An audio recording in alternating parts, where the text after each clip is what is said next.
June 29, 1974. An 83-year-old admiral sits in his study in Ulm, Germany, reading a book that will destroy 30 years of certainty. From May 1940 onwards, the British read German naval, army, and air force traffic almost as quickly as the Germans themselves. Karl Dönitz, last Führer of the Third Reich, former Grand Admiral commanding Germany's U-boat fleet, feels the room tilt. His aide watches his face drain of color. For 3 decades, he blamed Allied radar, superior resources, technological advantages. The truth was devastation itself. Every order transmitted to his submarines, every tactical innovation, every desperate attempt to win the Battle of the Atlantic, British intelligence had read it all, often before his own commanders. 783 submarines lost. 30,000 men dead beneath the Atlantic. All because the encryption system he trusted with absolute faith had been systematically compromised. The Enigma machine couldn't be broken, German cryptographers had assured him. Its mathematics guaranteed security. 158 trillion, 962 billion configurations made decryption impossible without the daily keys. Yet British codebreakers at a mansion called Bletchley Park had achieved the impossible, and maintained such perfect secrecy that their enemy never suspected. This is the story of history's greatest intelligence failure, and how Germany's most brilliant admiral commanded his fleet while fighting blind against enemies who could read his thoughts. The confidence was absolute. Dr. Erich Huttenheim, chief cryptanalyst of the Wehrmacht's cipher department, had calculated Enigma's security mathematically. Testing every possible setting would require, by German estimates, more time than the age of the universe. The machine itself was elegance in complexity, 3 rotors spinning through 26 positions each, creating over 17,000 primary configurations. Add the plug board with its 150 trillion possible connections, and breaking Enigma seemed mathematically impossible. Huttenheim would later tell Allied interrogators he found it impossible to imagine anyone going to the immense effort required. This wasn't hubris. It was calculated assessment based on 1930s technology. No nation could dedicate sufficient resources to break codes this sophisticated. The Kriegsmarine took additional precautions. Admiral Dönitz had instituted the most stringent cryptographic protocols in German military history. Naval Enigma operators received specialized training for months, learning not just operation but security procedures. Codebooks were printed in water-soluble red ink on pink paper, dissolving in 30 seconds if thrown overboard. Weighted bags ensured materials would sink immediately. U-boat commanders carried pistols with standing orders to shoot crew members who failed destroying cryptographic materials when capture seemed imminent. In February 1942, German naval forces introduced the 4-rotor M4 Enigma, codenamed Triton. With 8 rotors to choose from and the 4th rotor adding exponential complexity, the number of configurations increased by factor of 26. German cryptanalysts at Beobacht Tungstendienst conducted security assessments, attempting to break their own naval cipher. 3 attempts failed completely. Vice Admiral Erhard Mertens reported to Dönitz with absolute confidence, "Our cipher does not appear to be broken." Throughout 1941 and 1942, inexplicable patterns emerged. Each incident was explained away, attributed to British radar, superior reconnaissance, simple bad luck, anything except compromised communications. The systematic destruction of German supply ships in spring 1941 represented the first major warning. Between March and June, the Royal Navy intercepted 7 of 9 supply vessels positioned in remote Atlantic areas to refuel U-boats. The Belchen, 300 miles north of the Azores, discovered March 3. The SO Hamburg, hidden in remote bay, fell March 5. Egeland and Nordmark followed rapidly. These ships occupied locations so remote that chance discovery approached statistical impossibility. Yet when Captain Ludwig Stummel investigated for Beobacht Tungstendienst, his report concluded British success must be attributed to improved radar technology and systematic ocean surveillance. The possibility of communications compromise remained unconsidered. The Bismarck hunt in May 1941 should have raised even more serious questions. Germany's most powerful battleship, pride of the Kriegsmarine, was hunted down with uncanny precision after breaking into the Atlantic. When Luftwaffe General Hans Jeschneck received reports that British aircraft seemed to know exactly where to search, he dismissed subordinate security concerns with crushing certainty. It is impossible that the enemy is reading our ciphers. Our specialists have established this beyond doubt. But nowhere was hidden catastrophe more evident than in U-boat losses. 35 submarines lost in 1941. 85 in 1942, despite adding the fourth rotor. By 1943, losses reached catastrophic proportions, 237 submarines destroyed in 1 year. May 1943 alone, Black May, as German submariners called it, saw 41 U-boats sent to the bottom, representing over one-third of boats at sea. Yet German analysts consistently found alternative explanations. When convoys took seemingly impossible evasive actions, avoiding wolf packs with uncanny precision, Dönitz blamed Allied aircraft equipped with new radar systems. When U-boats were caught surfaced with disturbing frequency, German scientists theorized the British had developed radar detecting submarines at 60 nautical miles, a technological impossibility, but more believable than cryptographic compromise. The mounting losses triggered increasingly desperate investigations. Each was thorough. Each found alternative answers. Each suffered from the same fundamental blind spot, the unshakable assumption that Enigma remained secure. The most telling investigation began after U-570's capture by the British on August 27, 1941. The submarine had surrendered to a Hudson bomber south of Iceland, potentially intact with all cryptographic materials. Stummel's investigation was meticulous. His October 1941 report revealed the cognitive trap that would persist throughout the war. He acknowledged that if the British captured the Enigma machine and codebooks intact, they could theoretically read German naval traffic. But he immediately dismissed this possibility. The suspicion about compromise of our secret operation cannot be justified. Our cipher does not appear broken. His reasoning followed impeccable logic. Even if the British possessed the machine and current keys, they would lose this capability when keys changed November 1. Furthermore, proper protocol demanded destruction of all cryptographic materials. What Stummel couldn't know, U-110 had been captured intact 3 months earlier, May 9, 1941. The boarding party from HMS Bulldog, led by Sub-Lieutenant David Baum, found the submarine's radio room undisturbed, codebooks spread on tables, the Enigma machine still warm from use. Among captured materials were settings for high-level officer-only signals and short-signal codebooks revealing how Germans compressed messages to defeat Allied direction-finding efforts.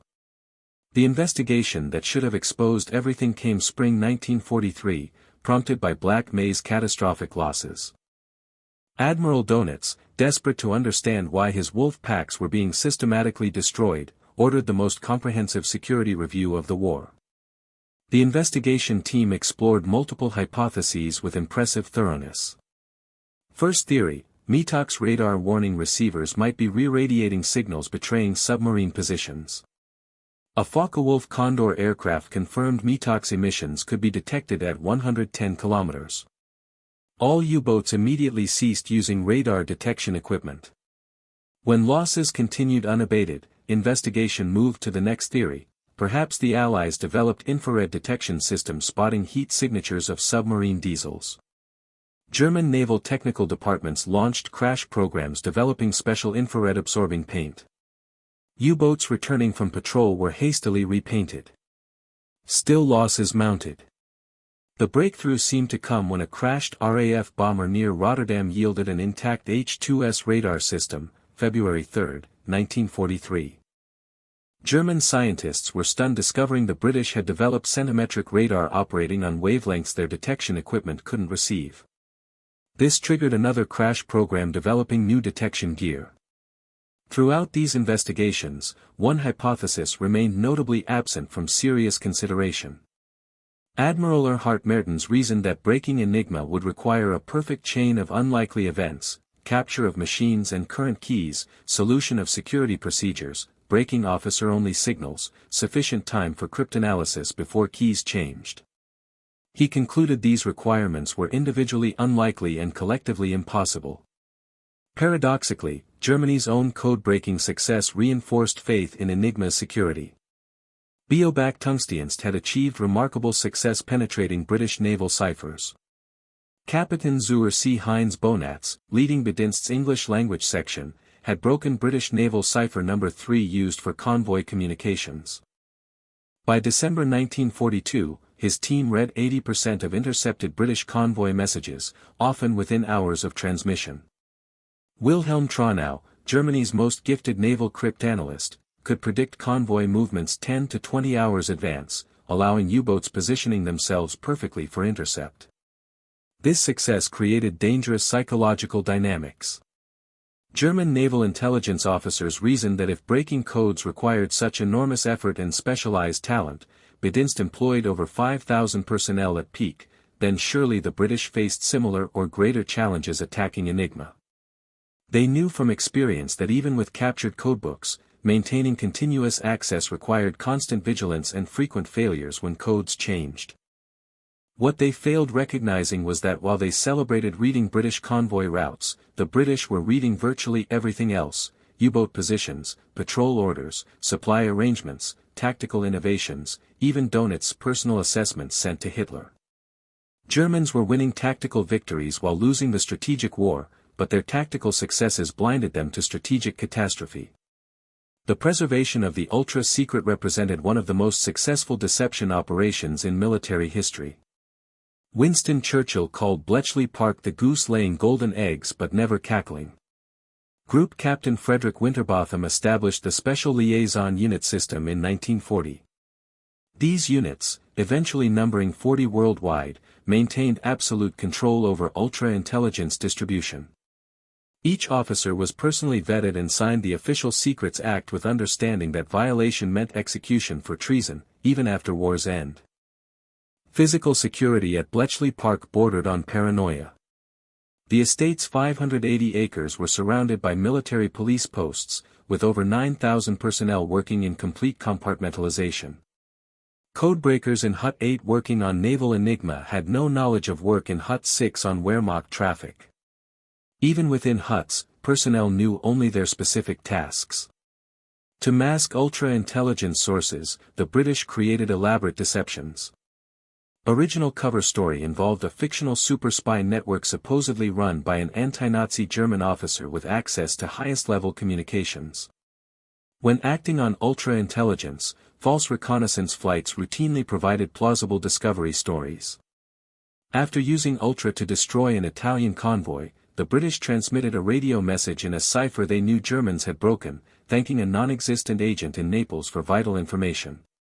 The most sophisticated deception involved careful calibration of action versus inaction. The Admiralty's Operational Intelligence Center developed precise protocols. Attacks on U-boats were timed to occur only after plausible detection opportunities. When Ultra revealed U-boat refueling rendezvous, attacks were delayed until submarines had been together long enough that discovery might seem coincidental. March 25, 1941. In Hut 8 at Bletchley Park, a young woman named Mavis Lever sat hunched over intercepted Italian naval messages. She had worked 16-hour days attempting to break the Italian naval Enigma variant. Suddenly patterns clicked. The message she decoded was electric in implications. Today, March 25, is day -3 for the start of the operation. Working through the night with colleague Margaret Rock, she decoded additional messages revealing the complete Italian battle plan. Admiral Angelo Iacchino would sortie with battleship Vittorio Veneto, 6 heavy cruisers, 17 destroyers to attack British convoys between Egypt and Greece. Intelligence reached Admiral Andrew Cunningham commanding the British Mediterranean Fleet within hours. Cunningham, understanding importance of deception, spent March 27 ostentatiously playing golf, ensuring Italian spies would report the British fleet showed no preparation signs. That night, returning to flagship HMS Warspite with studied casualness, he ordered fleet to sea. The Italian fleet had no idea they sailed into carefully prepared ambush. British torpedo bombers from carrier HMS Formidable struck first, damaging Vittorio Veneto and crippling heavy cruiser Pola. When Italian cruisers Zara and Fiume returned assisting Pola after dark, they sailed directly into Cunningham's battleship's guns at point-blank range. In minutes, both cruisers and 2 destroyers were destroyed. Over 2,400 Italian sailors died. Admiral Iacchino, surviving aboard damaged Vittorio Veneto, attributed disaster to British radar superiority and lucky reconnaissance. The possibility that British had been reading Italian naval orders for days never entered Italian or German analysis. May 18, 1941, 11:30 p.m. At Bletchley Park, the teleprinter clattered with an intercepted German naval message. Harry Hinsley, a 21-year-old Cambridge undergraduate turned cryptanalyst, recognized its significance immediately. The message from Admiral Gunther Lütjens aboard battleship Bismarck reported his departure from Gotenhafen for Operation Regenboog, an Atlantic commerce raiding mission. The British Admiralty had been anticipating this moment for months. Bismarck represented the greatest threat to Atlantic convoys since war began. With 8 15-inch guns and advanced fire control systems, it could destroy any British cruiser and outrun any battleship capable of fighting it. But forewarned by ultra-intelligence, the Royal Navy had time to prepare. Admiral John Tovey positioned the home fleet to intercept. Every movement had been choreographed based on intercepted German messages. When Bismarck was finally spotted in Denmark Strait May 23, British painted discovery as lucky reconnaissance. In reality, ultra-intelligence had revealed not just Bismarck's route but its precise timetable. The subsequent battle that destroyed HMS Hood was a tactical disaster the British hadn't anticipated, but strategic victory was already assured. Bismarck was now damaged, leaking oil, tracked by radar-equipped shadowers whose positions were updated by continuing Enigma intercepts. On May 25, Admiral Lütjens made a fatal error. Unaware that British radar contact had been temporarily lost, he transmitted a long radio message to Naval Group West describing his damage and intentions. The transmission lasted over 30 minutes. The message was decoded at Bletchley Park within hours, revealing Bismarck was heading for Brest and had insufficient fuel for evasive maneuvering. The final act unfolded with grim inevitability. Catalina flying boats spotted Bismarck precisely where ultra-intelligence placed it. Swordfish torpedo bombers from HMS Ark Royal, operating at extreme range in terrible weather, somehow scored the critical hit jamming Bismarck's rudder. On May 27 morning, converging British battleships pounded Bismarck into scrap metal. Of 2,221 German sailors aboard, only 114 survived. Grand Admiral Erich Raeder analyzed disaster with growing frustration. His investigation concluded British naval aviation and radar technology had advanced beyond German expectations. The possibility that British had been reading his every order never entered consideration. May 1943 began with Admiral Dönitz commanding the largest U-boat fleet in history. 116 submarines patrolled North Atlantic organized into wolf packs with predatory names: Fink, Amsel, Mise, Star. German Bedienst cryptanalysts were reading British convoy codes. Dönitz felt victory within reach. "The enemy is showing signs of exhaustion," he wrote in War Diary May 1, "one more concentrated effort and the Atlantic supply line will be cut." What Dönitz couldn't know, Bletchley Park had achieved a cryptanalytic breakthrough that would seal his fleet's fate. After a 10-month blackout caused by four-rotor Enigma introduction, British cryptanalysts had finally mastered the M4 cipher. Using captured codebooks from U-559 and Colossus, the world's first programmable electronic computer, they were again reading German naval traffic within hours. The first convoy battle of May set the pattern for slaughter to come. Convoy ONS-5, consisting of 42 merchantmen bound from Liverpool to Halifax, was spotted by U-650 April 28. Dönitz concentrated 3 wolf packs, 41 U-boats total, for attack. Reading his every order, the Admiralty reinforced convoy escort and routed additional forces to intercept. The battle raged 6 days across 600 miles of ocean. German submarines sank 13 merchant ships but at terrible cost. 7 U-boats were destroyed. U-192 commanded by Captain Lieutenant Happ was depth-charged by HMS Loosestrife. U-638 went down with all hands after being rammed by HMS Sunflower. U-125, U-531, U-438, U-630, and U-528 followed in quick succession. For the first time in war, exchange rate favored Allies. As May progressed, each convoy battle became massacre of German submarines. Reading German deployment orders, Allies routed convoys through gaps in patrol lines while vectoring hunter-killer groups directly onto Wolf-Pack assembly points. Aircraft equipped with new Lee lights caught U-boats charging batteries on surface at night. Ships equipped with Hedgehog anti-submarine mortars achieved kill rates that stunned their own commanders. The statistics were catastrophic. In May 1943, Germany lost 41 U-boats, nearly 25% of its operational fleet. The youngest victim was U-209 on its first patrol, destroyed with all 50 hands May 7. The most experienced was U-192, whose commander had survived 12 previous patrols, sent to bottom May 6. On May 24, Dönitz issued the order marking effective end of Battle of the Atlantic. All U-boats were to withdraw from North Atlantic convoy routes and regroup in waters southwest of Azores. In War Diary he wrote, "We had lost the Battle of the Atlantic." He attributed defeat to Allied radar and aircraft, never suspecting his own communications had orchestrated his fleet's destruction. A critical moment of near discovery came November 30, 1943, when a British Lancaster bomber was shot down near Berlin.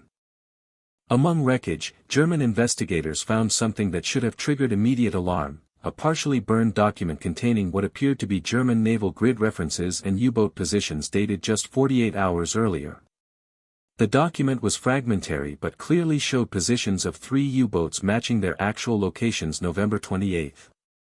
This intelligence was far too precise and recent to have come from aerial reconnaissance or agent reports. The investigation concluded the British must have an extensive agent network in French ports reporting U-boat departures.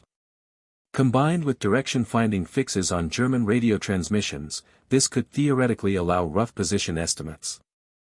The possibility that British were reading actual German position reports was mentioned but dismissed with single sentence: cryptographic compromise has been ruled out by technical experts. The close call caused brief panic at Bletchley Park when they learned through ultra-intercepts that Germans had recovered intelligence documents. Emergency procedures were implemented. For the next 3 months, ultra-intelligence was distributed with even more elaborate cover stories. Perhaps the most damning evidence of German institutional blindness came August 10, 1943, when Swiss intelligence provided explicit warning that should have triggered immediate action. The Swiss Intelligence Service report, delivered through diplomatic channels to Admiral Wilhelm Canaris of the Abwehr, was stark in implications. Over the last few months, Germany's naval ciphers, which are used to give operational orders to the U-boats, have been successfully broken. All orders are being read currently. The German response revealed depth of psychological investment in Enigma's security. Dönitz, informed of the Swiss report, wrote in War Diary August 13, "Report from Switzerland claims enemy is reading our cipher. This is unbelievable." He ordered yet another security review, but with predetermined conclusions. The investigation dismissed Swiss intelligence as Allied disinformation designed to undermine German confidence in communications. The investigating committee reasoned, if Allies could read German naval communications, why hadn't they achieved even more devastating victories? Why did some convoys still blunder into wolf packs? Why did U-boats sometimes successfully evade hunter-killer groups? These questions had simple answers. The Allies deliberately allowed some losses to preserve their secret, but German investigators couldn't imagine such strategic restraint. The D-Day landings June 6, 1944, represented Ultra's greatest triumph and most complete failure of German intelligence. Despite the largest amphibious invasion in history involving over 6,000 vessels and 150,000 troops in first wave, German forces were caught completely by surprise. Through Ultra, the Allies knew exactly what German commanders believed. Every assessment by Field Marshal Gerd von Rundstedt, every defensive preparation ordered by Rommel, every intelligence estimate submitted to Hitler was read at Bletchley Park, often before German recipients decoded their own copies. This allowed Allies crafting deception operations with surgical precision. Operation Fortitude, the deception plan convincing Germans the main invasion would come at Pas-de-Calais, succeeded because Allies could monitor German reactions in real time through ultra. Even after D-Day began, ultra intercepts of German communications revealed they still believed Normandy was diversion. Hitler's refusal to release panzer reserves from Calais for 7 crucial weeks stemmed partly from intelligence assessments the Allies were reading and reinforcing through continued deception operations. By late 1944, accumulating anomalies should have shattered German faith in communication security. U-boats equipped with new snorkel technology, allowing them remaining submerged for entire patrols, were still being caught with disturbing frequency. New acoustic torpedoes were countered before achieving significant success. Tactical innovations were met with immediate Allied adaptations. Yet German investigations continued finding alternative explanations. The most telling incident occurred March 1945 when U-866 was destroyed off the American coast just days after departing Norway. The submarine had maintained complete radio silence using only snorkel and traveling a route known only to U-boat command. Its destruction at precise coordinates should have been impossible without communications intelligence. Yet German investigation concluded American hunter-killer groups had achieved such density off their coast that detection was inevitable. May 1945. As Third Reich collapsed, Allied intelligence teams raced across Germany in Operation Tickum, tasked with capturing German cryptographic personnel before they could be destroyed or fall into Soviet hands. The interrogation of Dr. Erich Huttenheim provided remarkable insights into German thinking. When told the Allies had been reading Enigma traffic since 1940, Huttenheim's first response was disbelief: impossible. The mathematical complexity is insurmountable. When shown actual decoded messages, his shock was complete. But this would require thousands of people and resources beyond imagination. When interrogators explained Bletchley Park's scale, Huttenheim's response revealed the conceptual gap that had protected Ultra. We calculated that breaking Enigma would require more resources than any nation would rationally devote to cryptanalysis. We never imagined you would treat it as military priority equivalent to building aircraft or training divisions. Wilhelm Traunau, the brilliant Bedienst cryptanalyst who had broken British convoy codes, was equally stunned during interrogation. He admitted, "We knew something was wrong. Too many coincidences, too many lucky discoveries. But whenever I suggested cryptographic compromise, I was told I was being paranoid. Breaking Enigma was a mathematical impossibility." Perhaps most revealing was interrogation of Heinz Bonatz. When told about Ultra, he sat in silence for several minutes before saying, "Then we never had a chance. From the moment you broke Enigma, the war was lost. Everything else, the battles, tactics, sacrifices, was just delay." The Ultra secret remained protected by Official Secrets Act until 1974, creating one of most successful security operations in intelligence history. Over 10,000 people who had worked at Bletchley Park maintained absolute silence for nearly 3 decades. They returned to civilian life unable to explain gaps in employment history, forbidden from discussing wartime service even with spouses, forced to listen to incorrect historical accounts without correction. The dam finally broke in 1974 when Group Captain F. W. Winterbotham published The Ultra Secret. The book's publication sent shock waves through the historical community and surviving German military leadership. For German veterans, revelation was devastating. Admiral Dönitz's reaction was particularly complex. In his hastily written response to Winterbotham's publisher, he claimed to have always suspected communications compromise. But this claim contradicted his own war diary, his post-war memoirs, testimony of subordinates who confirmed his absolute faith in Enigma throughout war. In 1979, 5 years after Ultra's revelation and 1 year before his death, Admiral Karl Dönitz gave his final interview about the intelligence failure that had destroyed his U-boat fleet. "You ask if I suspected? Of course I suspected. We all suspected something. But suspicion and knowledge are different things.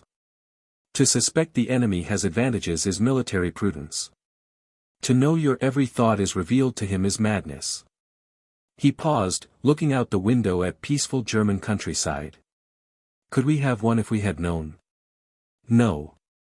By the time Enigma was thoroughly broken in 1941, the war's outcome was determined.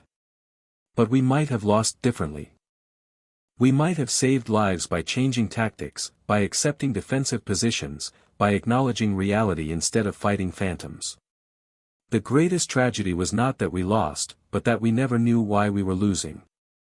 We blamed technology, resources, air power, everything except truth.